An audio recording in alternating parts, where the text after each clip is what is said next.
Vamos analisar o vídeo que o Brasil Paralelo fez sobre a face oculta de Getúlio Vargas, o pior presidente da história do Brasil. E você, continua acreditando na farsa do Getúlio Vargas? Vamos lá para o vídeo e para o react.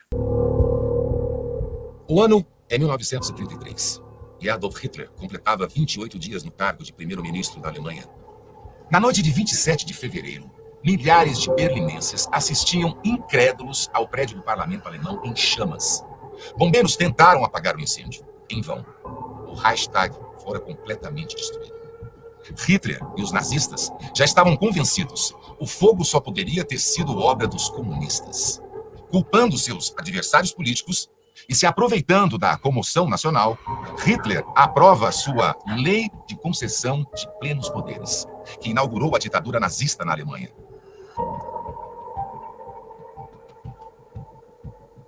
De volta ao Brasil, a ascensão ao poder e o governo. A Revolução de 30, que derrubou a República Velha, deu início à Era Vargas. Brasil, americano querido, invejado pelo mundo novo, reivindicando seu futuro, porque pretendiam dominar seu povo. Surgiu Getúlio Vargas, o grande chefe brasileiro, que, entre seus filhos, como herói, foi o primeiro. Mas foi um golpe militar. Em 1930, havia tido a eleição e quem ganhou a eleição foi o Júlio Prestes, apoiado pelo então presidente Washington Luiz. O Getúlio Vargas perdeu a eleição. Lembrando que antes da eleição, o Getúlio Vargas jurou que ia aceitar, né, o resultado do pleito. E o que se viu foi aí um golpe de Estado, né, uma vergonha. Em 1937, que inaugurou o Estado Novo, a ditadura de Getúlio Vargas. As circunstâncias foram parecidas com aquelas criadas pelos nazistas. Então, o Getúlio Vargas, né, ele tinha ideias péssimas ligadas ao socialismo utópico, ao positivismo, e pessoas próximas a eles tinham simpatia pelo fascismo, né? Ele odiava a Igreja Católica, então ele realmente era um tipo horroroso, e um tipo muito vaidoso que gostava de glorificação. Daí a marchinha aí do começo aí da nossa exposição, que mostrou aí uma marchinha feita de encomenda, que endeusava Getúlio Vargas. É de um ridículo isso, impressionante. Para justificar suas ações autoritárias. No final de 1937, Vargas foi à rádio para denunciar o Plano Cohen, um documento obtido pelo governo de autoria da Internacional Comunista, em que os comunistas tramavam a tomada do poder no Brasil. Logo em seguida, o documento ainda foi divulgado pela imprensa, amplificando a comoção que tomava conta de toda a sociedade. Só havia um problema. O documento era falso. Forjado por um membro da Ação Integralista Brasileira, organização de inspiração fascista, o documento caiu nas mãos do governo varguista, que utilizou-o como pretexto para um golpe de Estado. A verdade é que Getúlio não era anticomunista, muito menos antifascista. Acima das polarizações políticas entre direita e esquerda que tomavam conta do mundo na época, Vargas era um autêntico getulista. Transitava entre os extremos, ora como inimigo, ora como aliado, e se aproveitava dessas divisões para tomar para si cada vez mais poder. O combate ao comunismo foi apenas um pretexto para sua perpetuação. De fato, o Getúlio Vargas, conforme eu falei, era muito vaidoso e era um grande estrategista, embora do mal, claro, né? Mas ele era um político habilidoso, ele conseguia, então, queimar as pessoas que ele queria queimar, ele conseguia levantar a bola de quem ele queria, ele tramava, estimulava rivalidades no ministério, ele realmente sabia lidar com o poder, né? Pena que usou isso para coisas erradas. Fechado. Os partidos políticos extintos. As liberdades individuais suspensas. A Constituição de 1934 anulada. Outra carta magna foi outorgada, a Constituição de 1937, que concedia a Vargas amplos poderes para governar o Brasil. Sem o legislativo, o próprio presidente fazia as leis. É o chamado golpe do Estado Novo. Para se manter no poder, o governo utilizou...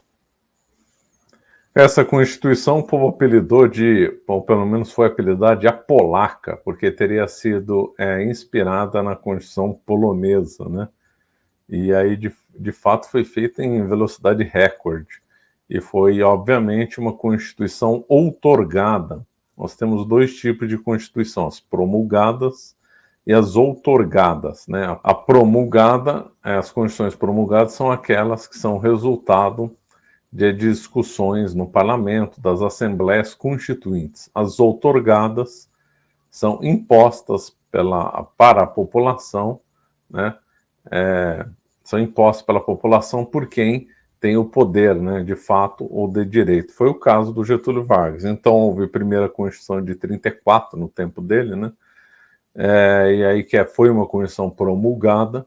Aí depois ele enrolou bastante, né, porque tinha prometido eleição, aí não vai, fica enrolando, e aí ele dá o golpe, e aí então impõe para a população uma Constituição outorgada a polaca, né? Duas estratégias, a repressão dos opositores e a propaganda política. Se por um lado Vargas conquistou a simpatia da população com suas políticas sociais populistas, por outro, o Estado Novo virou um sinônimo de autoritarismo. Repressão, cerceamento de liberdades, violência extrema, prática de torturas, assassinatos de opositores e a lista segue. O caso mais gritante foi o fuzilamento de 8 participantes do assalto ao Palácio Guanabara em 1938, organizado por militares e militantes da Ação Integralista Brasileira, antigos aliados do presidente. Os 8 tinham sido capturados e desarmados quando foram mortos nos fundos do palácio. Não houve qualquer investigação sobre o crime. Vargas já havia promovido assassinatos na repressão às revoltas comunistas de Natal e Recife, e nas delegacias de polícia, sobretudo na sede da Polícia Central e nas casas de detenção e correção. Médicos da Polícia Militar relatavam fatos de alarmar. Abre aspas. Espancamentos horrorosos. Vários assassinatos dentro da Polícia Especial. Fecha aspas. Mas devido à censura à imprensa, poucos desses crimes vieram a conhecimento público. Quase todos foram abafados nos porões das delegacias. No total, os presos políticos durante o Estado Novo chegaram a 4.099. Mas os números podem ser ainda maiores, já que muitos documentos do período foram destruídos.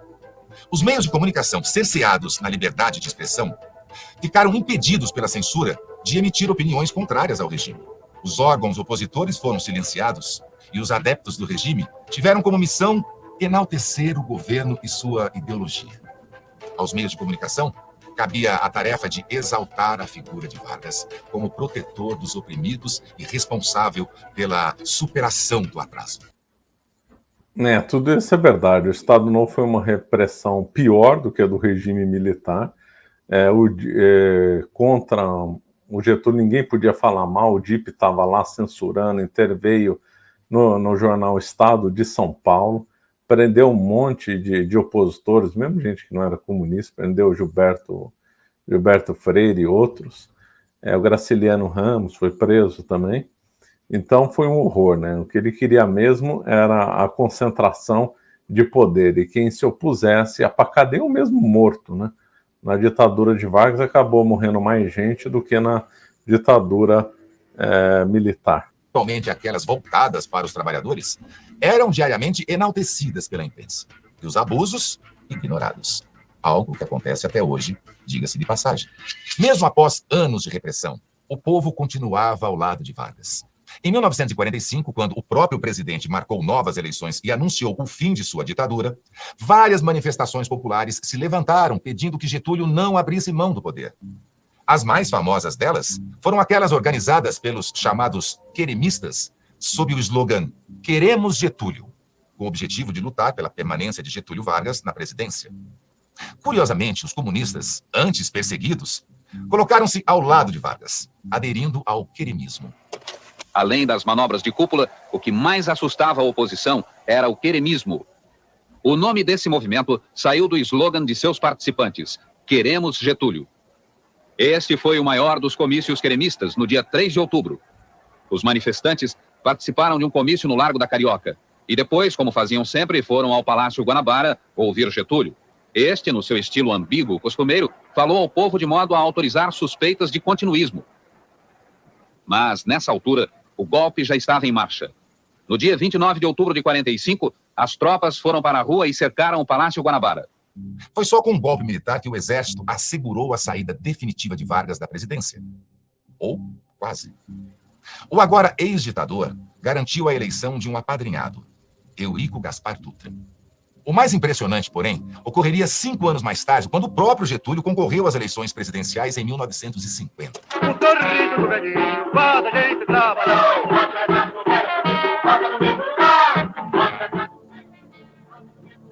Recebendo 49% dos votos, muito à frente de seus concorrentes, Vargas subiu novamente ao posto de presidente do Brasil, agora democraticamente.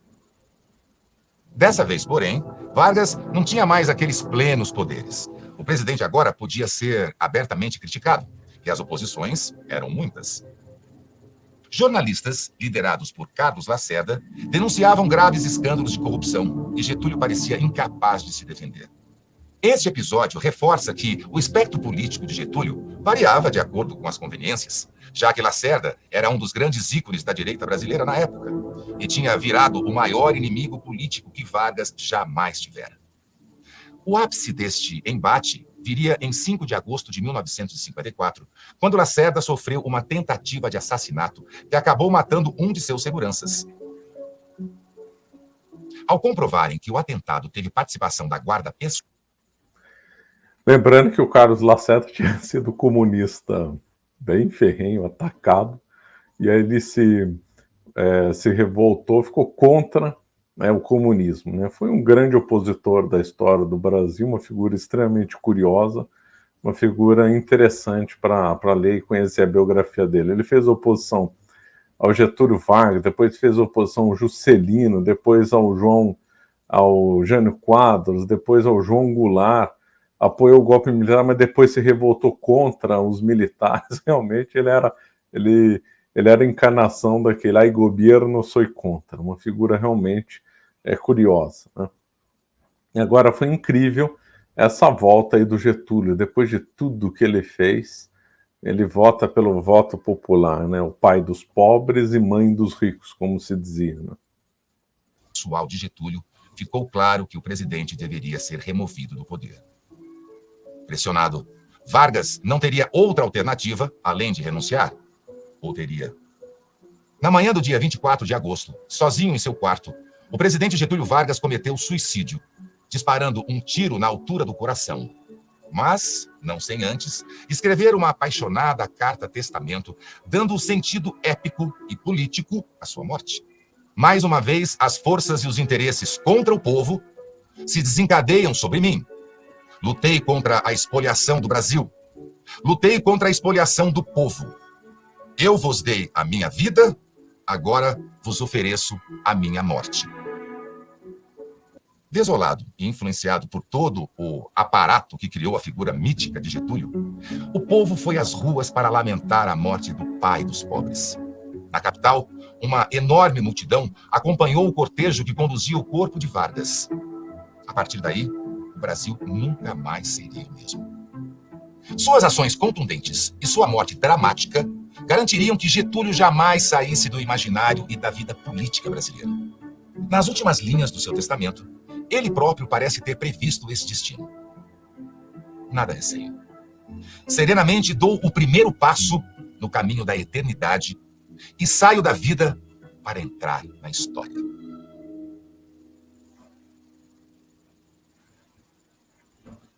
Sobre Vargas, a Brasil Paralelo já produziu uma investigação que se lança pelas profundezas do governo de... Bom, muito bom esse programa A Face Oculta de Getúlio Vargas, edição, né? A música de fundo, muito interessante. Realmente a figura de Vargas é péssima, ele mudou o Brasil para pior e para sempre. O Brasil de hoje ainda é um Brasil varguista, né? Houve uma forte mudança, a mudança foi muito grande do tempo da Primeira República para Vargas, né? No tempo da Primeira República, os estados do Brasil tinham muito mais liberdade e independência do que tem hoje. Hoje o Brasil é muito mais centralizado do que era na Primeira República. Eu tenho um documentário meu, documentário não, perdão, tem uma live no qual eu comento aí com mais vagar, né, e mais detalhes, aí o governo do Getúlio Vargas vai estar lá no link da descrição, né, uma live que eu fiz já tem uns 2 meses. Então lá eu comento aí várias coisas com mais profundidade. Por exemplo, foi no tempo do Getúlio que foi feito o MEC, né, aquela coisa horrível, que no MEC do Getúlio Vargas foi conduzido pelo Gustavo de Capanema, que chegou a ter como assessor o comunista Carlos Drummond de Andrade.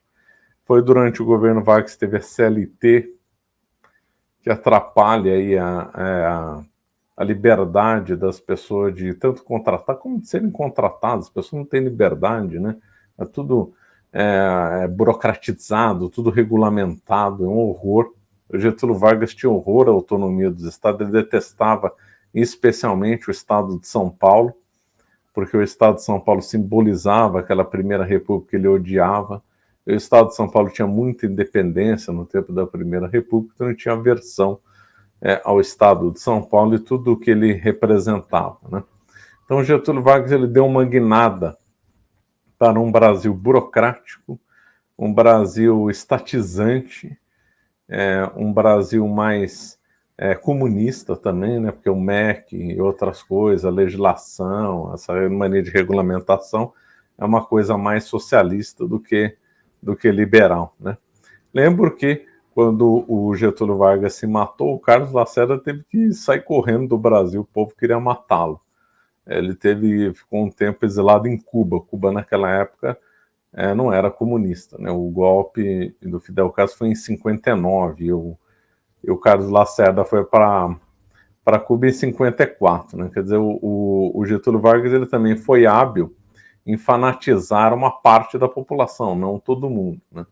Mas ele foi hábil em fanatizar uma parte, mais ou menos como o Perón conseguiu fanatizar os argentinos. Mas o efeito do Perón para a Argentina hoje, o efeito do Vargas hoje para o Brasil é um pouco diferente, né? O peronismo ficou com o nome, ficou com a figura emblemática dele mais forte na Argentina do que o Getúlio Vargas no Brasil.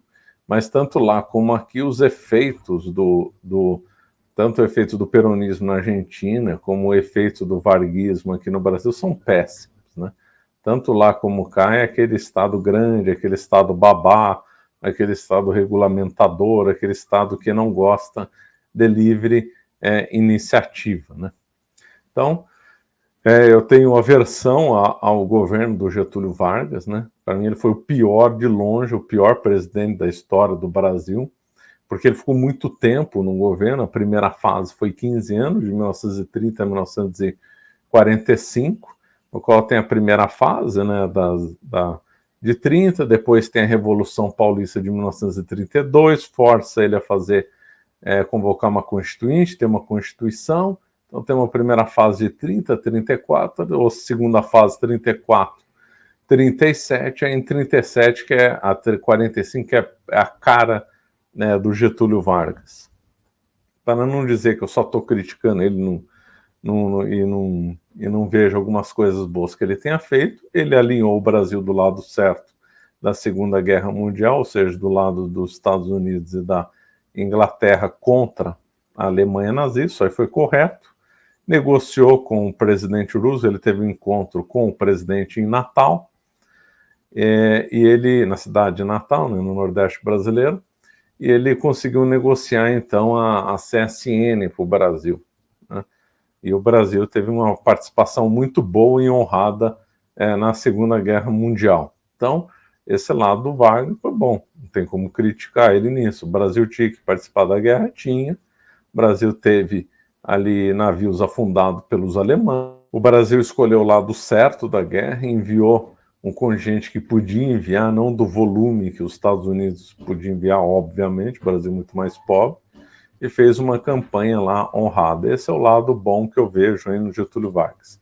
O pessoal também diz que muitos que criticam Getúlio falam da industrialização, que o Brasil começou a se industrializar nos anos 30, mas isso aí não é verdade, que o Brasil já estava em processo de industrialização desde antes. Então, o que aconteceu foi uma continuidade do processo, ele não mudou, foi uma continuidade, não foi uma criação de algo. De longe, o Getúlio Vargas tem um governo, os pontos negativos são muito piores, são muito mais volumosos do que os pontos positivos, né? Tem muito mais ponto negativo que ponto positivo, né? E para você que está cansado desse Brasil burocrático, desse Brasil chato, desse Brasil aí do PT, desse Brasil varguista, e sonha ou quer mudar para a Europa ou para os Estados Unidos, ao menos temporariamente, às vezes quer um visto de trabalho para ficar um tempo lá, um visto para estudo, ou mesmo emigrar e tentar a vida lá fora, eu recomendo o Daniel Toledo para ajudá-lo com vistos para os Estados Unidos e Europa. O link vai estar na descrição, né? Daniel Toledo é advogado, né? E ele, então, cuida dessa parte aí, desses trâmites, ajuda as pessoas com vistos, orienta em questões de imigração, questões para bolsa, para estudo, para trabalho, etc., né? Tanto nos Estados Unidos quanto para a Europa, né? Normalmente as pessoas que querem trabalhar e emigrar têm uma tendência a ir mais para os Estados Unidos, que tem uma demanda maior de emprego e tal, e mais oportunidades, e ele pode ajudá-lo aí com isso, né? Tudo legal, claro, né? Ele é tudo da forma legal, que não tem nada a ver com imigração clandestina, não é com coiote, nada, são coisas absolutamente legais e transparentes. E nós estamos ainda na Black Friday, e o curso do Jonas Bressan, da BWay, idiomas, né, inglês, vai até o dia 26 com 50% de desconto, né? Então não perca a oportunidade. Você que ainda não sabe inglês, está perdendo tempo. Boa parte dos melhores livros do mundo são lançados na língua inglesa. Você quer progredir no trabalho, viagens, o inglês é fundamental. Aliás, tem um livro do Getúlio Vargas muito interessante, escrito por não só do Getúlio, mas é a história do Brasil, escrito por um americano, né, o Skidmore. Então, até mesmo para a história do Brasil, às vezes tem coisas interessantes na língua inglesa, né? Bom, então os links estão aí na descrição do vídeo. Agradeço a todos e até o nosso próximo React.